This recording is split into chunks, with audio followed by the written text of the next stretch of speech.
semuanya, perkenalkan namaku Nita Vanira Harjo. Aku adalah mahasiswa dari Unika Sugiyo Pranoto.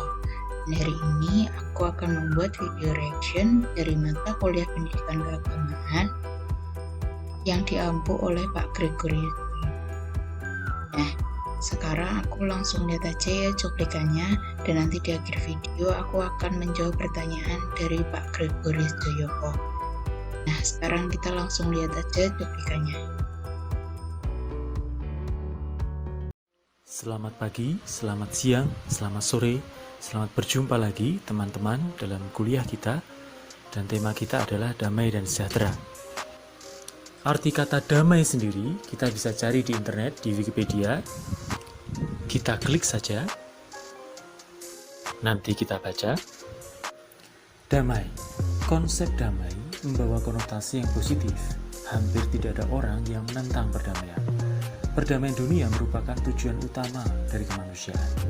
Beberapa kelompok berpandangan berbeda tentang apakah damai itu, bagaimana mencapai kedamaian, dan apakah perdamaian benar-benar mungkin terjadi. Kita scroll ke bawah, kita juga melihat ada lambang perdamaian, burung merpati, dan daun zaitun. Informasi selanjutnya mengenai damai. Damai memiliki banyak arti. Arti kedamaian berubah sesuai dengan hubungannya dengan kalimat. Perdamaian dapat menunjuk ke persetujuan mengakhiri sebuah perang, atau ketiadaan perang, atau sebuah periode di mana sebuah angkatan bersenjata tidak memerangi musuh. Damai dapat juga berarti sebuah keadaan tenang, seperti yang umum di tempat-tempat yang terpencil, mengizinkan untuk tidur atau meditasi. Damai dapat juga menggambarkan keadaan emosi dalam diri, dan akhirnya damai juga dapat berarti kombinasi dari definisi-definisi di atas. Jadi ternyata konsepsi damai setiap orang berbeda sesuai dengan budaya dan lingkungannya. Orang dengan budaya berbeda kadang-kadang tidak setuju dengan arti dari kata tersebut, dan juga orang dalam suatu budaya tertentu. Jadi misalnya kita lihat ada definisi damai karena ketiadaan perang.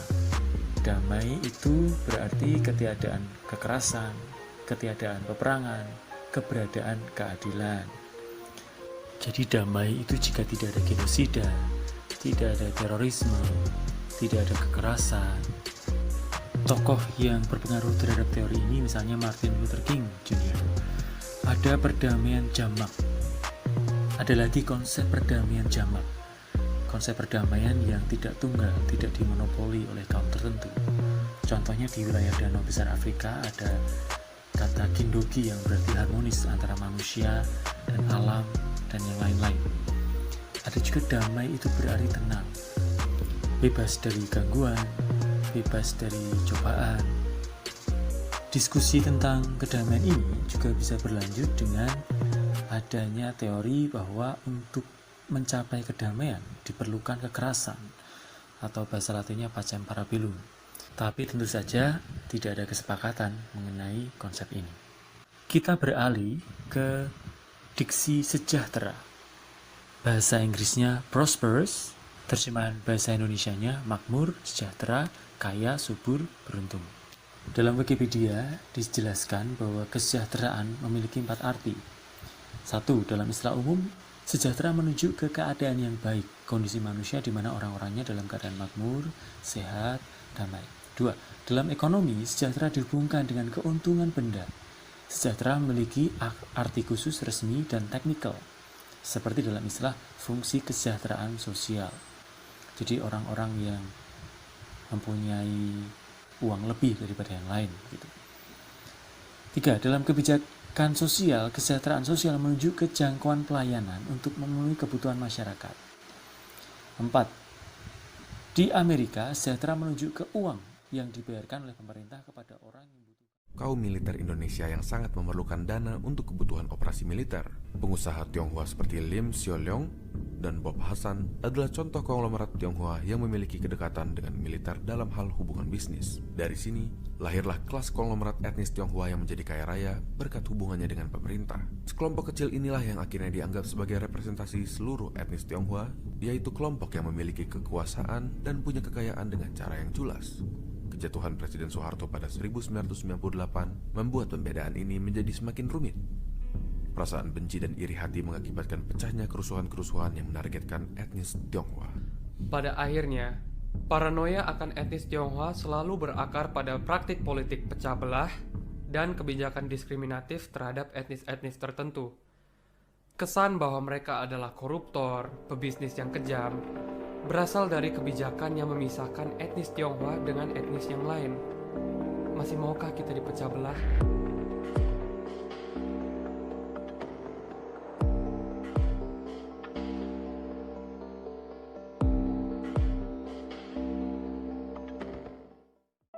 Saya hanya berikan fakta-fakta bahwa sejarah membuktikan damai sejahtera susah sekali dicapai. Ada saja halangannya. Ambisi berkuasa, strategi politik kotor, kebencian, dendam, kecemburuan, bahkan ketidaktahuan, serta ketidaksengajaan. Kalau mengubah dunia menjadi damai sejahtera tidak mudah, kita latihan dulu menjadikan diri kita damai sejahtera dengan habitus atau kebiasaan yang mendukung damai sejahtera ke depannya. Silahkan mahasiswa membuat video reaction berdasarkan satu pertanyaan sederhana. Buat jadwal harian mulai dari bangun tidur sampai tidur kembali di era new normal ini yang mendukung kondisi diri, jasmani, rohani, mental, sosial, ekonomi, karakter Anda menjadi damai sejahtera. Nah, referensi silahkan Anda berikan dari kitab suci Anda, atau dari pidato tokoh-tokoh pendiri bangsa, atau dari dokumen-dokumen Pancasila, silakan Anda berikan. Good luck. Nah, sekarang udah sampai ke video yang terakhir dan aku akan menjawab pertanyaan dari Pak Gregorius Joyoko.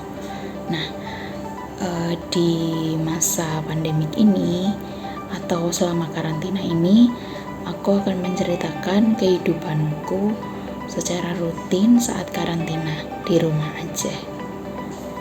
Nah, selama di rumah aja pasti banyak juga kan teman-teman yang merasakan bahwa pemikirannya jadi lebih dalam lagi, jadi lebih serius lagi. Itu pasti dirasain sama teman-teman semua juga, karena aku di rumah itu juga banyak berpikiran tentang masa yang akan datang, gimana sih nanti masa depanku kayak apa. Itu selalu ada kekhawatiran di dalam hidupku. Jadi aku nanti bakal kasih tahu ke kalian gimana sih caranya biar selama karantina ini bisa menjalani rutinitas dan merasakan damai sejahtera. Sekarang aku akan bicara tentang kehidupanku, rutinitasku selama karantina di rumah. Nah, aku karantina di rumah ini pagi-pagi aku bangun jam 8 pagi atau jam setengah 8 karena kan ada kelas online. Jadi bangunnya jam setengah 8 atau jam 8 karena kelasku kebanyakan jam 8 pagi. Nah, kalau udah nanti jam 8 pagi itu aku langsung online kelas, terus paling enggak 2 jam sampai jam 10-an. Nanti jam setelah kelas baru aku akan mandi. Nah, nanti setelah mandi aku akan membantu mama keluar di toko, kan ada toko. Aku akan bantu mama jualan di toko. Terus nanti setelah itu sampai sore, nanti kalau udah sore aku akan mandi lagi. Setelah mandi nanti mulai masak buat makan malam. Itu bantuin mama juga karena kan repot juga ya kalau mama terus yang masak, jadi aku bantuin buat masak. Nah, terus habis itu setelah masak nanti sampai malam makan, kemudian nanti habis itu di kamar ngerjain tugas kalau ada tugas. Kalau gak ada tugas ya nonton drama atau mengisi waktu luang aja lah. Terus habis itu nanti kalau udah malam sekitar jam 10-an itu nanti aku akan mulai siap-siap untuk saat teduh. Nah, ini nih teman-teman yang aku saranin buat teman-teman, yaitu saat teduh. Karena di saat-saat seperti ini, di saat pemikiran kita semakin tajam, semakin serius tentang kehidupan kita di masa mendatang, itu kita harus banget saat teduh, karena saat teduh itu sangat menenangkan hati. Di saat kalian saat teduh itu pasti kalian akan merasakan rasa tenang di dalam hati. Seperti aku juga kayak gitu. Dulu aku juga dulu gak pernah saat teduh, tapi selama karantina ini aku semakin rutin untuk saat teduh dan semakin rajin untuk saat teduh, karena aku merasakan kekhawatiran yang sangat hebat. Jadi aku merasa kalau aku butuh sesuatu yang memang harus menanggulangi rasa khawatirku ini. Nah, gimana caranya? Ya dengan saat teduh, baca firman, menyembah Tuhan. Karena di saat itu kalian akan mendapatkan roh-roh pencerahan, di mana kalian akan lebih berpikir jernih dan kalian akan lebih tenang untuk menghadapi hidup. Karena kan di masa karantina ini ya banyak banget yang usahanya turun, terus yang biasanya kayak aku mahasiswa kini kan dapat kerjaan freelance. Sekarang gak ada kerjaan freelance karena memang semua diberhentikan, jadi memang banyak, terus gak ada penghasilan di rumah, itu kan bikin stres banget ya. Jadi memang banyak pikiran yang menghantui. Jadi aku sarankan buat saat teduh, karena saat teduh itu memang obat yang mujarab banget selama karantina. Tapi aku juga bersyukur karena selama karantina ini aku merasakan adanya perubahan di dalam diriku, terutama dalam rohani. Karena aku lebih rajin, aku lebih mau mencari Tuhan, aku lebih gak bolong-bolong saat teduhnya. Jadi dan aku merasakan banget bahwa di saat kamu cari Tuhan itu pasti akan ada jalan keluarnya untuk teman-teman. Nah, sekarang aku mau ngasih tahu juga apa sih yang biasanya pedomanku buat aku nggak khawatir lagi. Nah, ini ada 2 kutipan Alkitab yang biasanya aku pegang dan aku baca-baca terus, karena aku percaya bahwa di dalam kitab ini, firman ini tuh sangat berpengaruh buat hidup aku. Nah, firman yang pertama ini aku dapat di Matius 6 ayat 34. Sebab itu janganlah kamu khawatir akan hari besok, karena hari besok itu mempunyai kesusahannya sendiri. Kesusahan sehari cukuplah untuk sehari. Nah, di firman ini dikatakan bahwa kita tuh gak perlu khawatir tentang hidup kita di hari esok, karena hari besok itu punya kesulitannya sendiri, beda sama hari sekarang, hari ini. Nah, hari ini kita harus jalanin semaksimal mungkin, jadi kita gak akan menyesal nantinya. Kita harus menjalani hidup hari ini dengan maksimal, jadi kita gak menyesal di kemudian hari. Dan di hari esok tuh kita tidak usah memikirkannya lagi, apalagi masa mendatang. Itu gak perlu dipikirin karena semua itu ada kesulitannya sendiri-sendiri. Jadi hari besok ya hari besok, hari ini gitu. Kemudian aku dapat yang kedua yaitu di Lukas 12 ayat 22. Yesus berkata kepada murid-muridnya, "Karena itu aku berkata kepadamu, janganlah khawatir akan hidupmu, akan apa yang hendak kamu makan, dan janganlah khawatir pula akan tubuhmu, akan apa yang hendak kamu pakai." Nah, Tuhan Yesus sendiri berkata di firman ini bahwa kita gak perlu khawatir akan hidup kita, karena apapun yang kamu makan, atau jangan khawatir pula akan tubuhmu dan apa yang akan kamu pakai, karena semua itu sudah diatur Tuhan. Semua itu sudah ada porsinya sendiri-sendiri. Jadi kita nggak perlu khawatir akan apa, akan hari esok seperti apa. kita pasti ada aja jalannya, walaupun di saat kita berpikir wah nggak mungkin, tapi Tuhan pasti akan berikan yang terbaik buat kita. Jadi jangan pernah lupakan Tuhan di dalam hidupmu, karena Tuhan itu adalah nomor satu buat kita, karena dia juga teman kita, sahabat kita yang selalu ada buat kita di saat kita susah maupun senang. Nah, jadi buat teman-teman semua, jangan khawatir akan hari esok, akan hidup teman-teman, gimana sih masa mendatang kayak apa, aku harus kayak gimana, itu pasti udah ada jalannya sendiri-sendiri teman-teman.